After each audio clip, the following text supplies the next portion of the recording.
Just waiting on a few people to show up.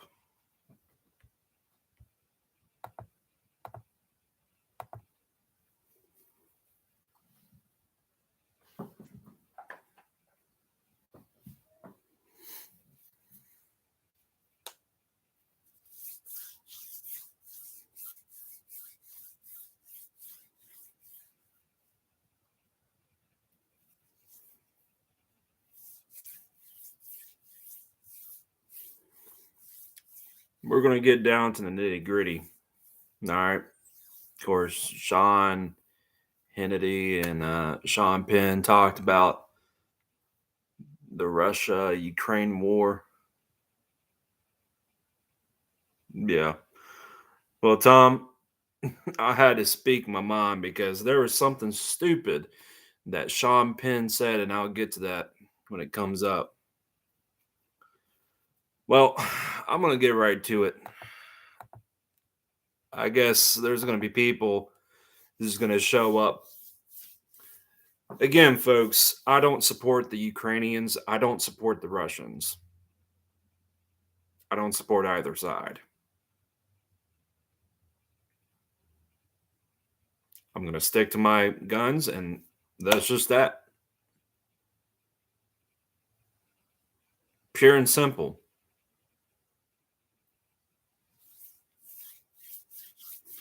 Anyways, what's up, Tech? How you doing?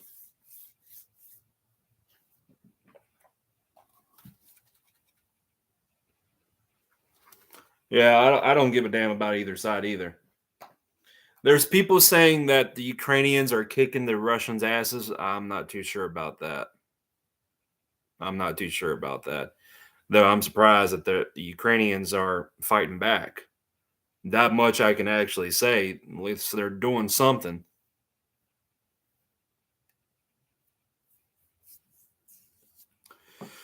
Well, Tech, I'm going to talk about this whole Ukrainian and Russian war bullshit. And like I said, I really don't support either side. But without further ado, I'm going to get right down to it. Here with more is the award-winning actor, filmmaker, co-founder of CORE. His name is actor Sean Penn. How are you? Thanks for coming in. Appreciate it. I want to start this. So I made a phone call to you. I read that you were there, and the story interested me. If you were on this set 99 out of 100 times, we probably would be in full disagreement, right? No question about that. All right. So I make the first phone call to you. I don't know if you remember. And I said, I'm interested in the work that you're doing and why you were there even before the war started and this documentary you're doing. Do you remember what you first said to me? I do. What'd you say? I said that I don't trust you. Is there a reason you didn't trust me? Yeah, there's a lot of reasons I don't trust you, but my trust or your trust, there's so many people that don't trust their spouse, and yet we've got to get on with life, and we've got a situation. I've never felt this way. Well, if you don't trust your spouse, then why did you marry that spouse? That person? Your partner? Why?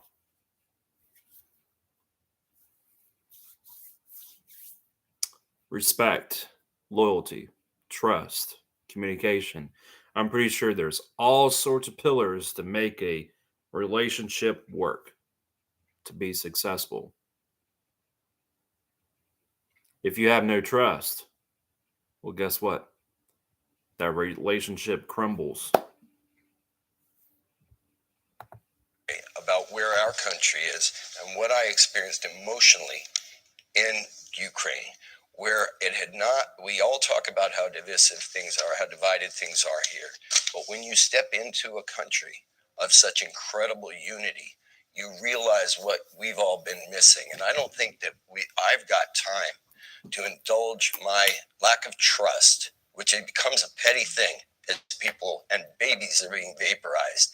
And that these people are fighting for the very dreams that are the aspiration of all of us Americans. And we talked about that too. And we agreed on that.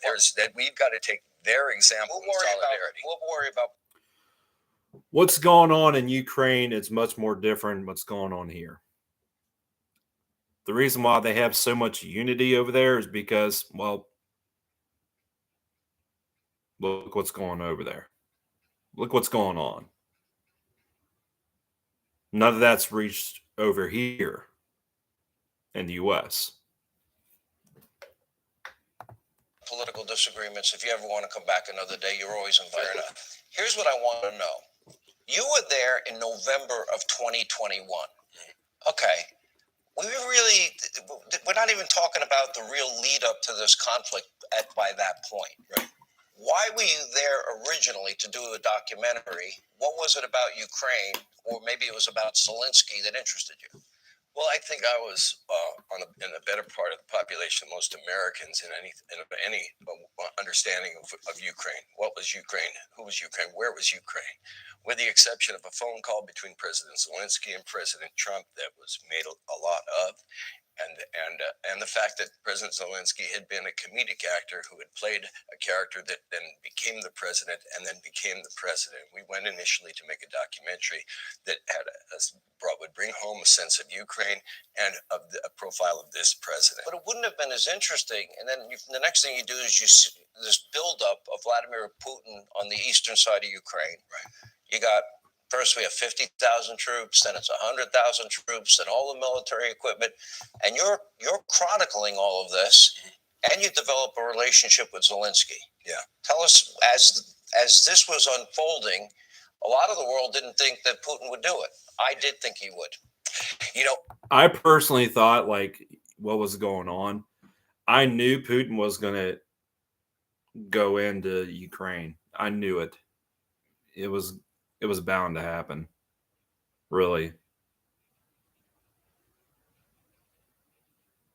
It was bound to happen. He was going to go in there. He was going to use his military to go in there, and lo and behold, it happened. I knew it was going to happen. Not hard to read between the lines. All the experts I talked to thought that he would. Most of the experts that were speaking out in the United States Intelligence Agency and others felt that he would. I'll tell you that to the last minute, I think the part of me that would want to be in denial of what that. Yeah, I heard about that too. I heard that the Azov regiment has been firing against the Ukrainian citizens too, the Ukrainian people. I was like, you call that unity? I ain't unity.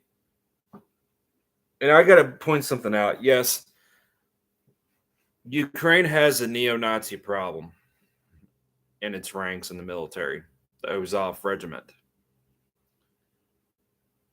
The Azov regiment has neo-Nazis and all that, white supremacists.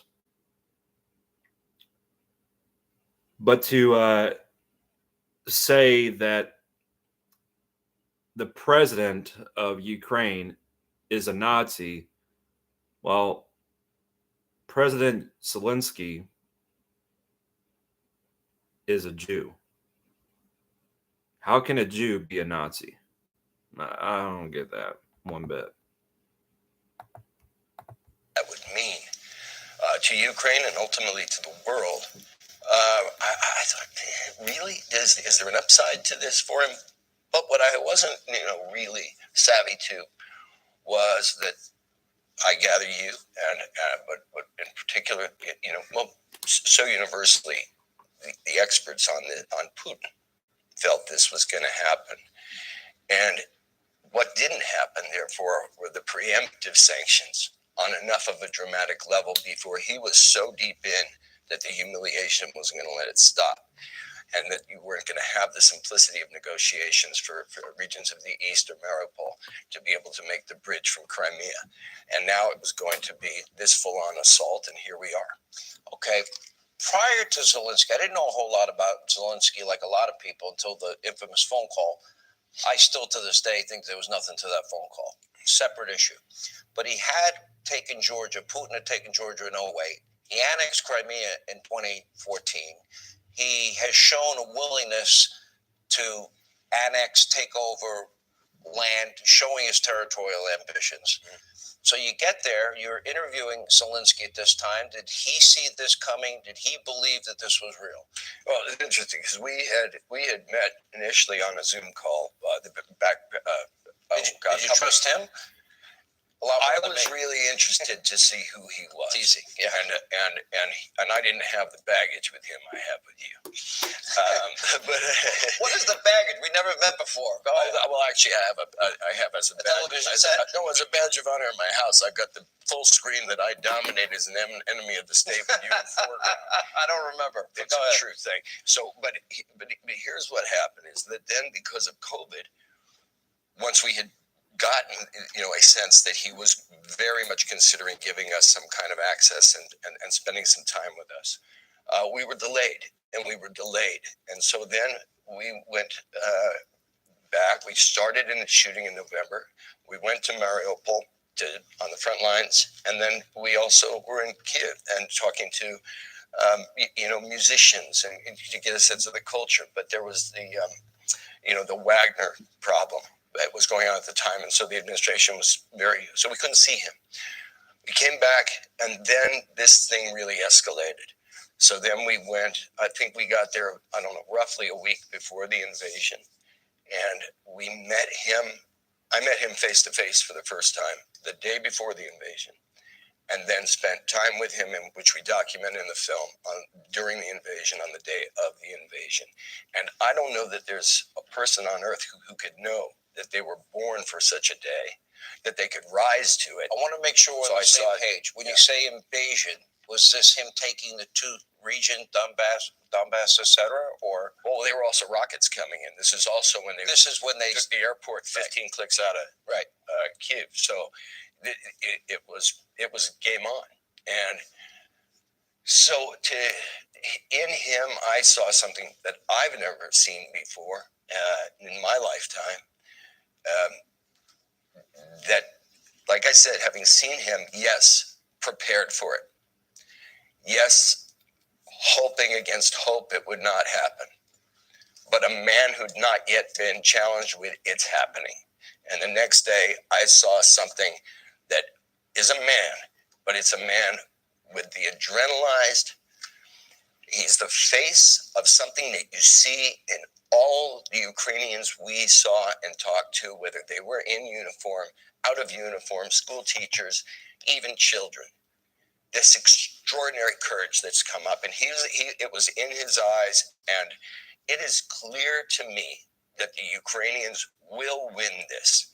The question is, at what cost? Did they have, in those early hours? Bullshit. The Ukrainians ain't going to win this. I guarantee it. They ain't going to win. They ain't.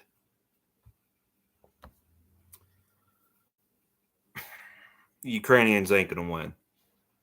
When you're up against a big military like Russia, well,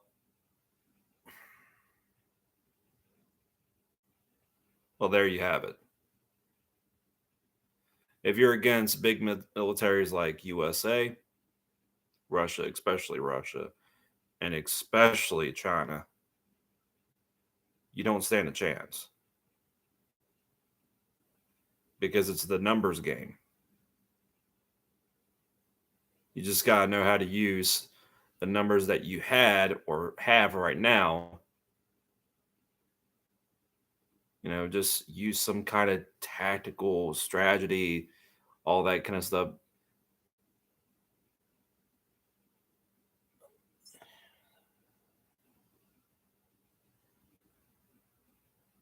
Pretty much.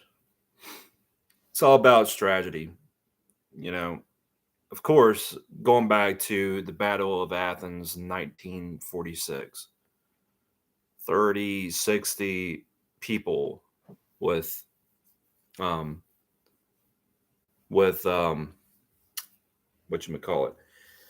World War II veterans fought against the McMinn County sheriffs because of police corruption, government corruption, voter intimidation, predatory policing, all that kind of stuff. Yeah, they're toying with their food. That's what's going on. They're toying with them, actually. That's what I believe. I've been thinking about that here in the last couple of days. I was like, Of course, I've been hearing that apparently Russia ain't doing so good, but then I was like, maybe they want us to think that they're not doing too good. Maybe that's part of the plan.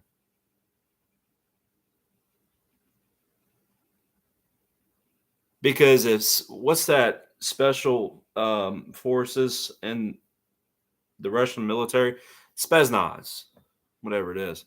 Those guys, they're just as tough as the freaking Delta Force guys, the Green Berets, you name it.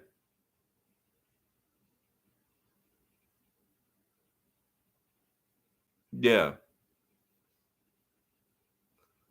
but they won against the corrupt officials in the Battle of Athens, 1946. Anyways, I seriously doubt the Ukrainians are going to win this war. I seriously doubt that. Hours. I know that Trump gave them javelins. I know that they had some defenses, but if you go back to the Budapest Agreement, they were at the time the third largest nuclear power in the world. And they made an agreement that they'd give those weapons to Russia to be destroyed in exchange for protection from Russia, Great Britain, and the U.S. Lesson to be learned here: don't give up your nuclear weapons if you have them, because you can't believe people like Vladimir Putin. Well, even countries that have nuclear weapons can remain intimidated to use them, and we're seeing that now with our own country. And I fear what that legacy is going to be. No one wants to see a nuclear conflict. I don't want to see one. Nobody At does. the same time, if only one bully is going to be able to use those weapons as a threat, we got to rethink what we're doing. See, I think the West made a mistake in this buildup that Putin, as he brought in 10,000 troops and 20,000, and we get up to 100. So, Sean Penn, so your only option is to go forward with nuclear war. No. You do realize if we fired, we launch our nuclear weapon, just one nuclear warhead, who's to say that Russia would not send, launch hundreds of nukes our way? See, I think people don't understand the power that nuclear weapons has, what it does to the ecosystem, not just to our bodies. If the blast doesn't kill us, it's the freaking radiation. And believe me, you don't want to die from radiation sickness. That's a horrible way to die.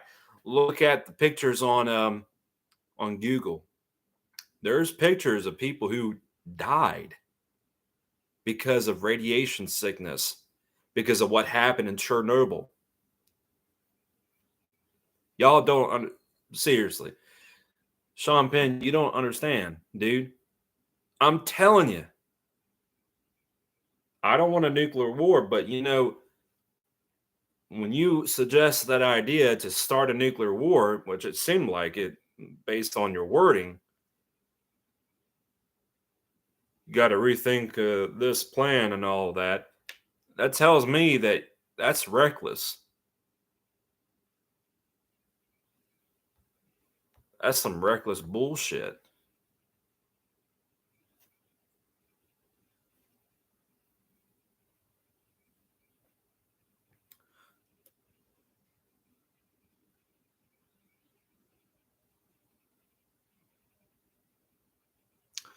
I like to add, I think those nukes that were in Ukraine, I believe that belonged to the USSR. So in turn, that's Russian property. Am I correct? So, yeah.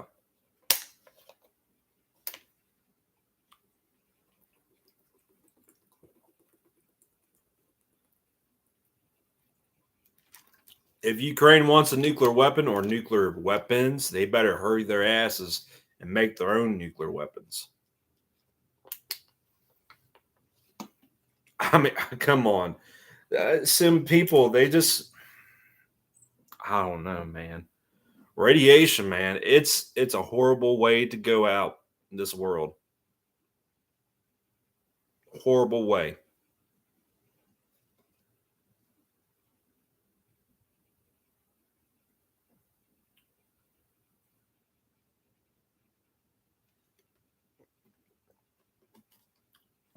Well, see, that's the thing, Tom. They're trying to, they have this committee kind of thing, try to decrease the amount of nuclear weapons that we have, China has, or any nuclear warhead nation that has them. They're trying to decrease or trying to ban nuclear weapons. But I think in that agreement it says nothing about nuclear power.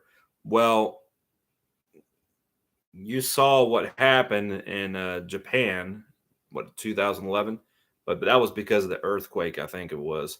And you saw because of human stupidity in Chernobyl, Ukraine, in April 1986.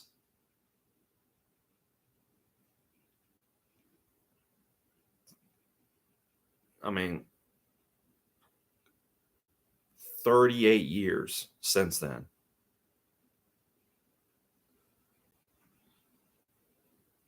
And people who give up their nuclear weapons, yes, that is actually pretty stupid. Anyways. 100,000, and it became very clear, transparent, and obvious that he was going to go in and all the military equipment with it. At that point, I thought NATO countries and Western European countries and the U.S. should have anticipated what was pretty obvious and been arming the Ukrainians for that moment. And I don't think they were prepared either. Am I wrong?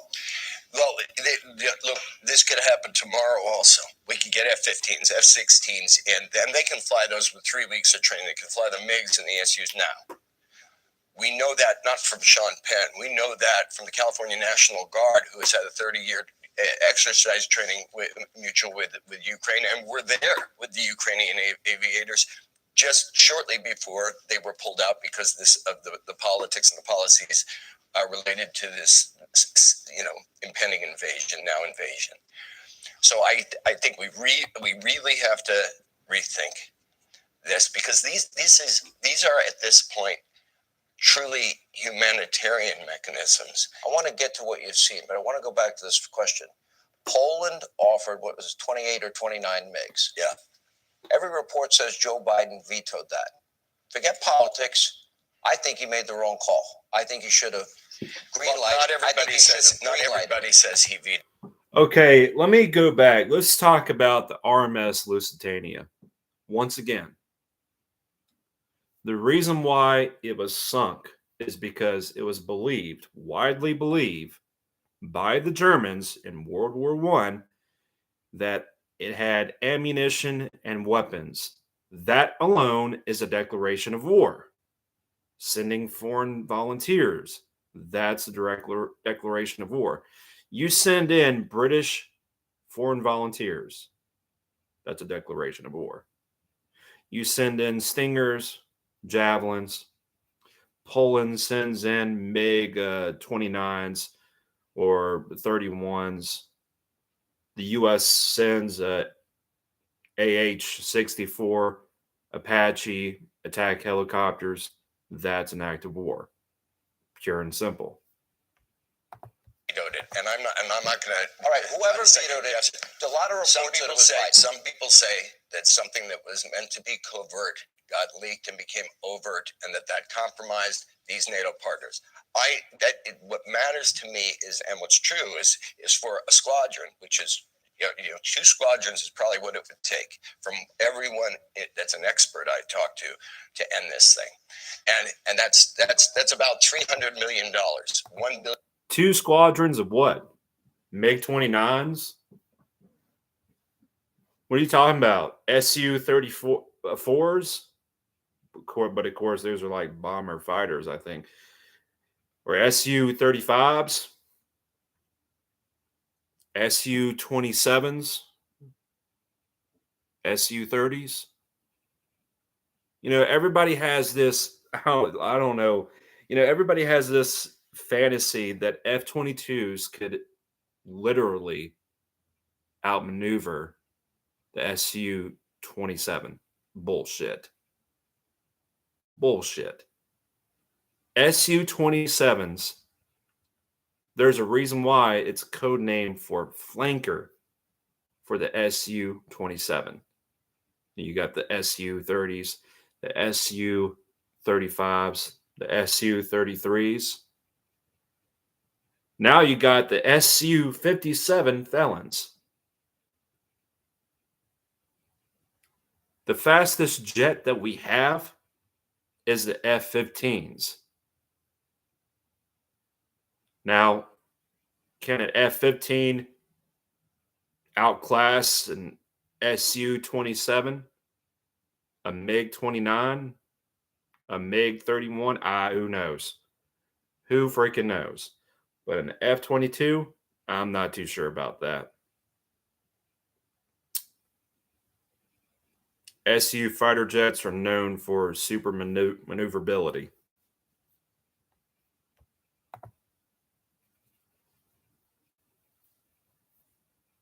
Yeah, there were ads on the Germans put ads on the papers and warned the U.S. RMS Lusitania to not sail, and look what happened. It's on the ocean floor, nowhere near the depth of the Titanic, but it's on the ocean floor regardless. It was sunk because, again, it was widely believed that there is ammunition and weapons on that ship.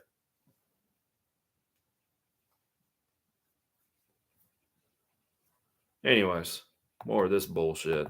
Billionaire could pay for those planes if the NATO countries would let them overfly and deliver them. All right. I look at, and I've had arguments with a lot of my friends here. I do not believe. I think if we learn from recent history that politicians, Republicans and Democrats, they're all gung-ho. They start these wars. They don't fight them to win them. They start the war gung-ho, then they politicize the war. Then we lose our national treasure, our sons and daughters. Then others come home with debilitating injuries, lost limbs, legs, arms, deformities that you can't even imagine. I've met many of them in the course of my life. And then they say, never mind. And like the disaster in Afghanistan, they pull out. So I'm not for one boot on the ground. Ronald Reagan had a doctrine. And the doctrine was, in the case of the former Soviet Union invading Afghanistan in the 80s, he supplied Stinger missiles to the Mujahideen, by the way, not perfect partners by any means, and they were able to defeat the former Soviet Union. He helped the Nicaraguan freedom fighters, the Contra rebels against the Sandinistas, and Daniel Ortega. Okay, I support that doctrine. I support the Trump doctrine that if you're going to fight a war, you push buttons using new military weaponry and technology, and you bomb the living, I call it Adam Schiff. You bomb the ship out of, but I would argue you bomb the ship out of the caliphate, and now give me a chance to respond. Hang on a moment. Baghdadi and Soleimani and the Al Qaeda leader in Yemen.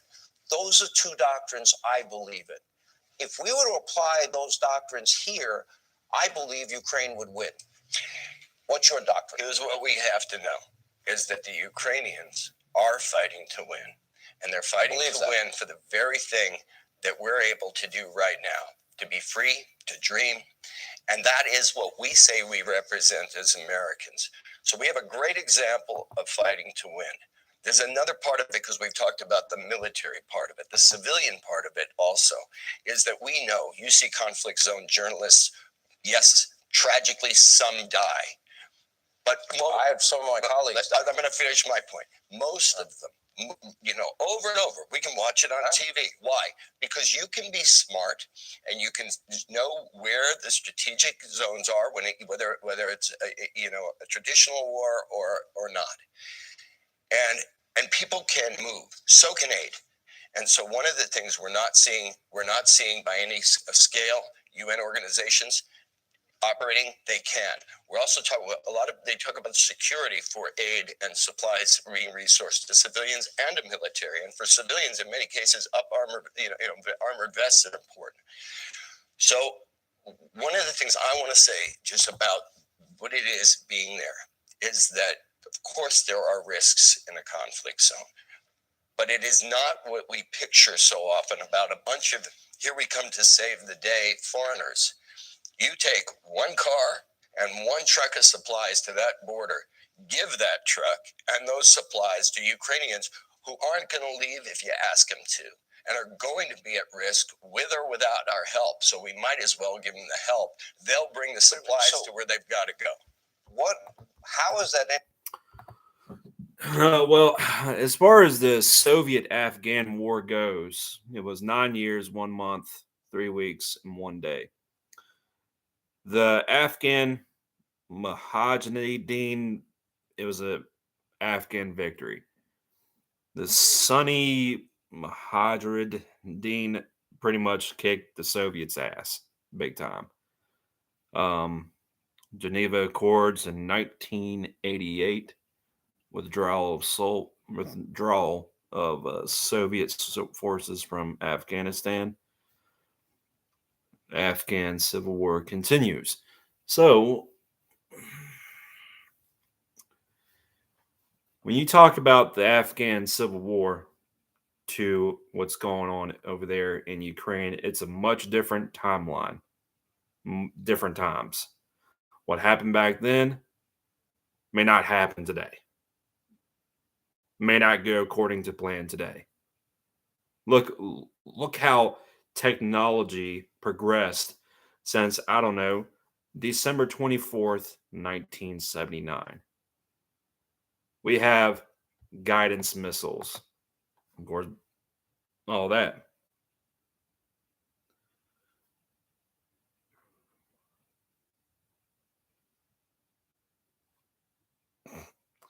Tech, you're killing me. Tech. What happened in the Vietnam War may not happen, may not succeed. That tactic, strategy may not work in this day and age.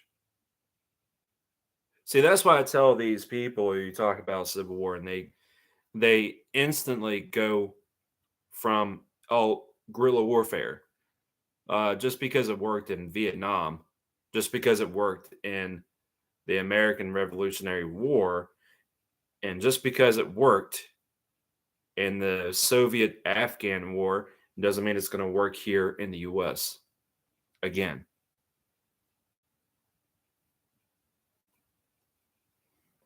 Tech always brightens people's days.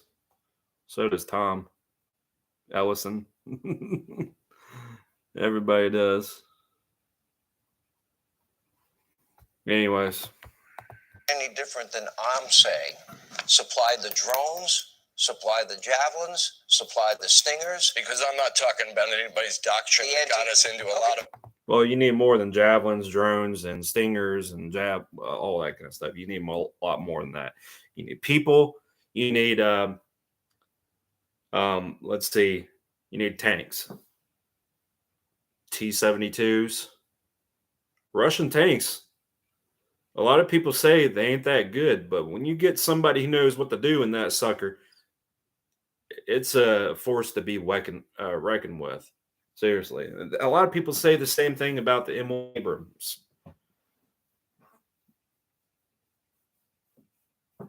You get a crew that knows what to do in those Abrams tanks. You got a force to be reckoned with, especially with the pilot in the F-15. F-15 is widely regarded as the top aircraft, and now they're coming out with the F-15EX.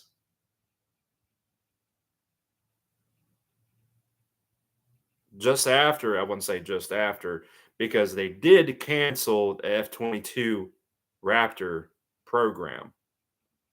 Probably because of the cost and all that kind of stuff, I'm guessing. There's some people who think that even against the, Su-35, F-35 could still win against an Su-35. I say bullshit. The Su-35 is way faster than the F-35. No. The anti-missile systems they need, the defense systems, the aircraft systems. Hang on. Yeah, I agree. And I would give them the MiGs. Yeah. So we're in agreement. We absolutely agree. And fight the war to win it. And that means defeat Russia. Or and let them fight it to win it, because they will. But that's what I'm saying. Let the Ukrainians fight themselves. We agree. All right. Now I want to talk about, because you've been there a lot, and then you also went to Poland for a period of time. And I think most of my audience agrees. If the Ukrainian people keep showing the valor, the courage, and the willingness to fight, give them the weapons and let them win. Yeah. Let's talk about what you've seen with your own eyes. We've been showing pictures almost every night. I have to give. And sorry to tell you, Sean, Hannity, whatever you pronounce your last name, Ukrainians ain't going to win this war. I'm telling you. Maybe the Russians are playing possum. Who knows? I'm trying to figure out a strategy that the Russians are doing right now.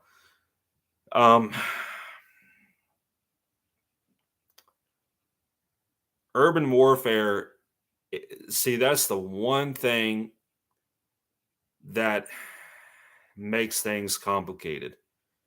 Even in cities like New York City, Los Angeles, Cleveland, it's going to take time to take cities. Urban warfare, it's going to take time. Cities like Mariupol, Kiev,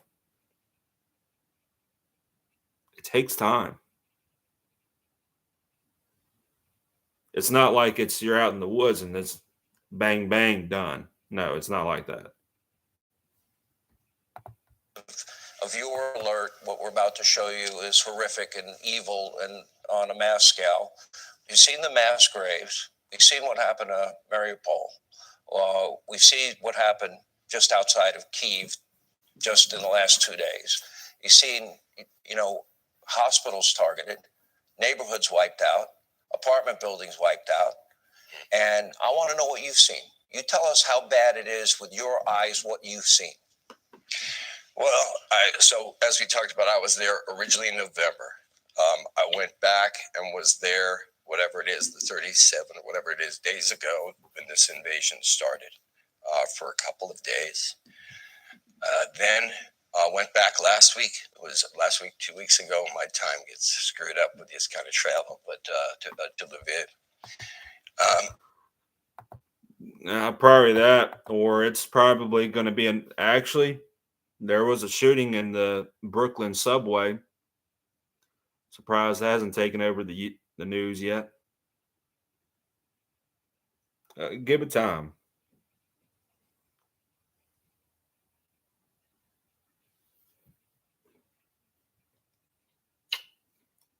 Give it time.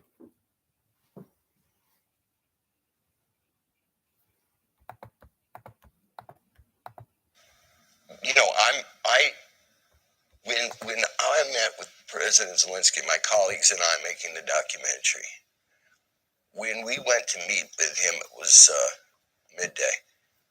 And, we knew that there were rockets that were targeting areas just outside of Kyiv, that there were air raid sirens, and that ultimately, when we came out of where we met with him, there was a blackout in the city because of.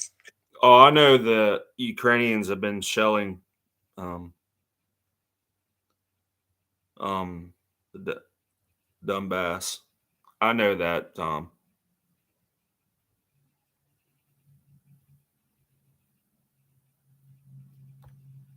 How many people do I have in here? Dang. Here I have a lot more. Concerns about rockets. We were encouraged not to use our automobile to drive back because the lights could draw rocket fire. We walked. And because of the experience of what of what this fight was about and seeing it in the faces of leadership and not. The only thing we talked about, the only thing we felt was the deepest sense of heartbreak, first for the Ukrainians who were going to fight, be maimed, be injured, be in a war of attrition. But very quickly, I thought, this one, my children are going to feel if this thing is not won. They're going to feel it in tangible ways in their life. Our children in America. This is, you and I can argue all day, but I look at you and I think you believe in this country in your way. I believe it in mine. 100%. And I think it's at risk because the great dream of it, the aspiration of it, with all its diversity, because of course it's at risk. Because you got people like Trump saying, take the guns first, worry about due process later. And you got Sleepy Joe Biden saying, oh, we got to ban the ghost guns, the ghost gun kids, whatever kids there is out there. Oh, because it doesn't have any serial numbers. It's at risk because you got a bunch of people you don't know the difference between the men's or women's bathrooms. And then, of course, you got people killing transgender people and all that kind of stuff. And, of course, you got inflation going on. You got a bunch of people saying, my body, my choice, wearing pink hats and all that pink beanies and all that. I'm just sitting here like, shut the fuck up.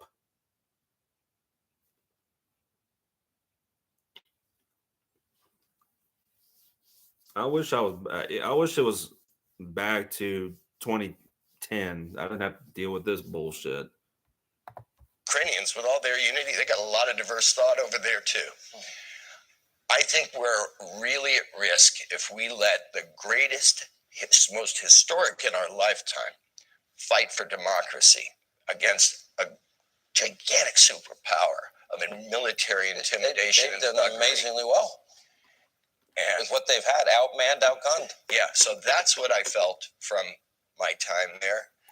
Going back, the trip in Lviv, which I was going principally with the documentary team, but principally driven by the work with CORE, because we have 200 staff in and out of Ukraine, Poland, Romania, and which I will make a call for help. We need it. We've got incredible both refugee Ukrainians working with us in that 200. We've got Ukrainian citizens of Poland and Romania, and others. But half of our staff there are now hired up just since this time.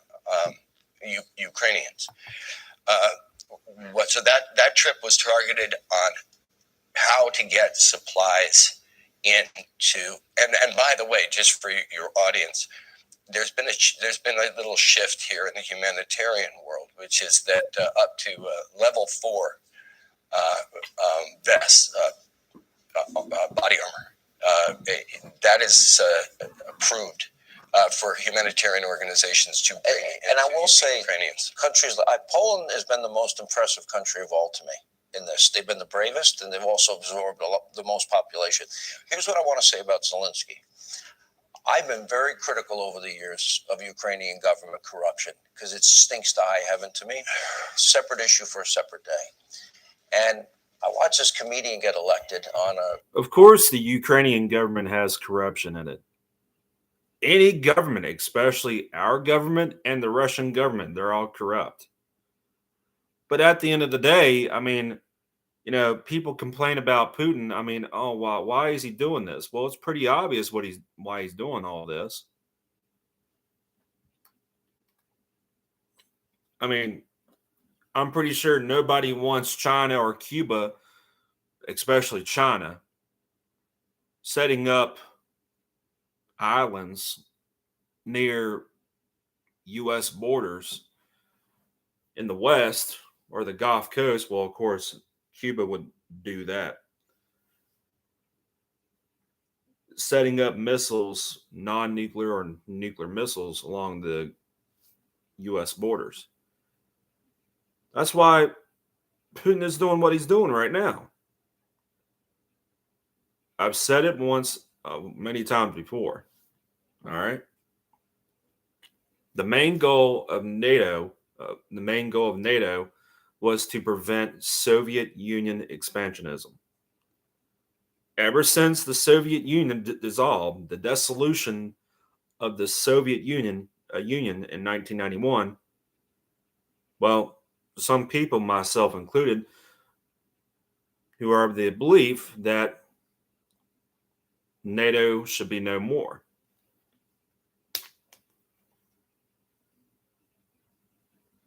If NATO dissolved along with the Soviet Union, we probably won't have these problems today, guaranteed. On a ending corruption platform. This all starts unfolding. And what I'll tell you what impresses me about him, you've met him, I haven't, is that there have been many leaders in the world in similar situations as he's been in, offered asylum. I believe he was even offered asylum here, I've been told by my sources. And they get in a private jet, they pack it full of cash, other currencies, gold and silver. Yeah, high-heeled shoes. They get their ass out, right? And he didn't do that. He put on his body armor and he went around the world. He's begging for help from the world, not boots on the ground. He's asking for munitions and humanitarian assistance.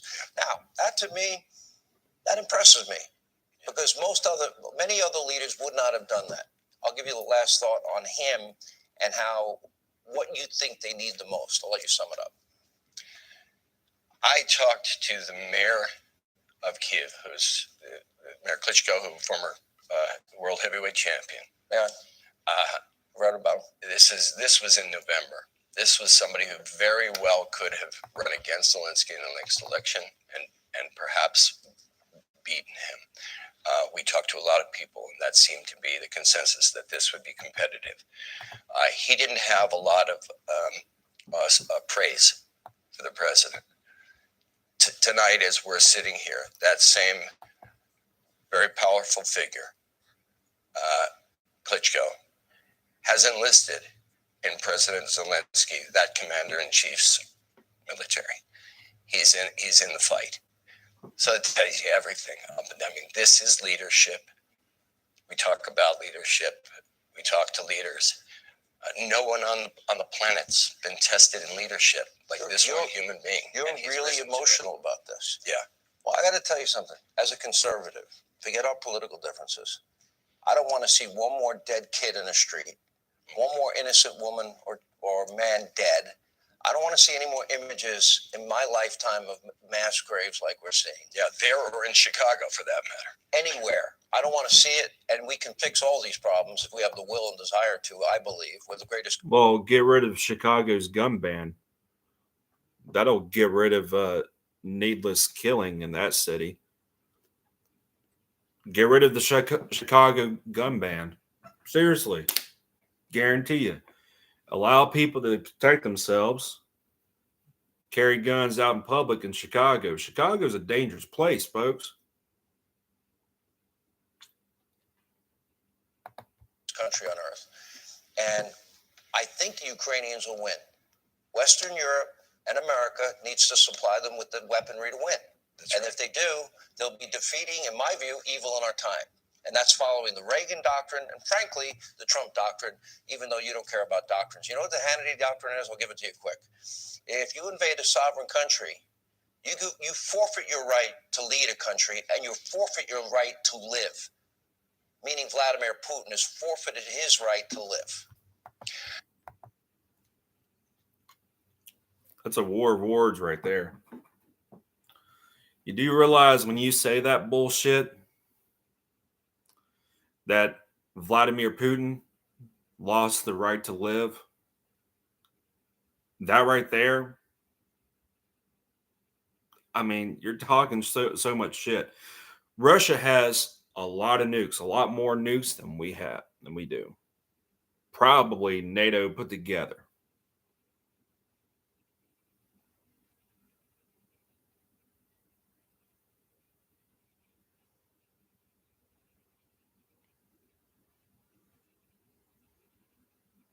I'm pretty sure Zelensky has a bunch of houses around the world, Tom. I'm pretty sure he does. Politicians, they're rich. They're part of that upper elite class that I talked about earlier today. I've said this before and I'll say it again. War is a rich man's game and a poor man's fight. The true nature of war is to serve itself. In my humble opinion, I don't know why, but these sayings are stuck to my freaking head. Maybe it's because I've been watching a lot of Crimson Tide here lately. But in my opinion, in the nuclear war world, the true enemy is war itself.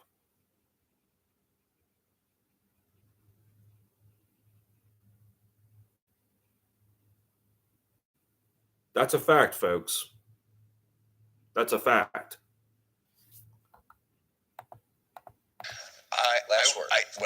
I think that what would be most interesting about that conversation is to ask those generals, those military commanders in Russia who also have been sanctioned, whose children won't be coming to the United States for their education, or going to England for their education, or a lot of other places.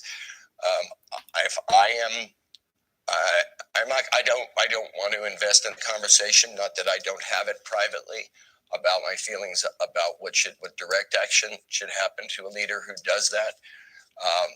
But if there is a God, there will be vengeance beyond all possible comprehension. Vengeance is mine, saith the Lord. This is quoted in a very famous book. Good luck with your work. I hope. Look, I'm not a Christian. I'm a Norse pagan. I chose the heathen way. That's that. Just leave it at that. I don't know about this, vengeance beyond recognition, beyond belief, all that kind of stuff. I don't know about that.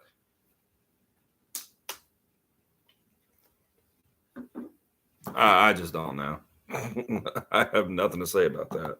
Hope that this war ends soon, and I hope they are victorious, and I hope Putin gets put right back in the grave that he deserves to be in for doing this, and I hope it stops here. And that's it. By the way, dude, you're talking so much shit that you probably can't even back up.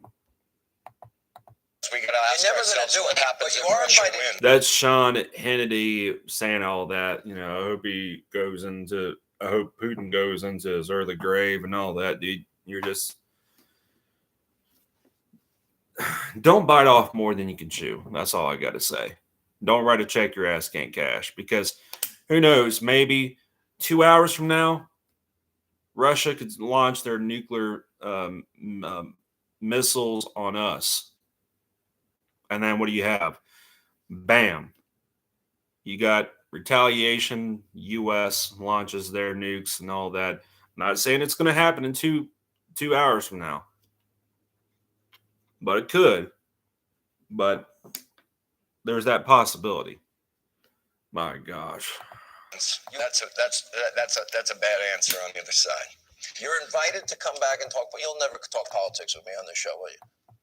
I don't know, because I think we're in a different time, and we all got to figure out stuff to talk to. Do you trust me now more than you did?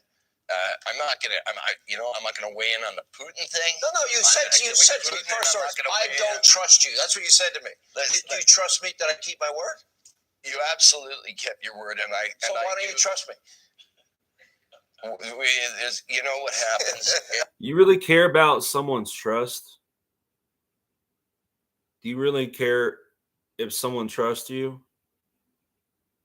See, that's the problem right there. People looking is not just, I appreciate the fact that Sean Hannity and Sean Penn had a civil discourse. I appreciate that. But on Fox News, of any news out there, especially CNN, but people are looking for affirmation and validation. That's some bullshit, if you ask me. is that there's a lot of physical therapy necessary after a big car accident. You don't get it all done in a day. All right. Our prayers are with the innocent victims of this conflict. That are dying, and I wish you luck. And the heroes who are fighting for. But we'll come back next time. We'll battle over Hugo Chavez or something fun. That's an interesting conversation. All right. Seriously, thank you for being with us. Hey, Sean Hannity here. Hey, click here to subscribe. Look, I'm not going to waste any more time, but Putin doesn't want missiles set up anywhere near Russia's borders. He doesn't trust NATO, all that kind of stuff. Do I understand his point of view on that? Yes, I do. I have a lot of disdain against NATO as well. NATO is just as corrupt as the Russian, Ukrainian, German, and United States of America's governments. That's what I believe, and especially the Canadian government. So, anyways, I had to talk about that and give my 2 cents. So, yeah. Check y'all later. Stay brutal, Reapers.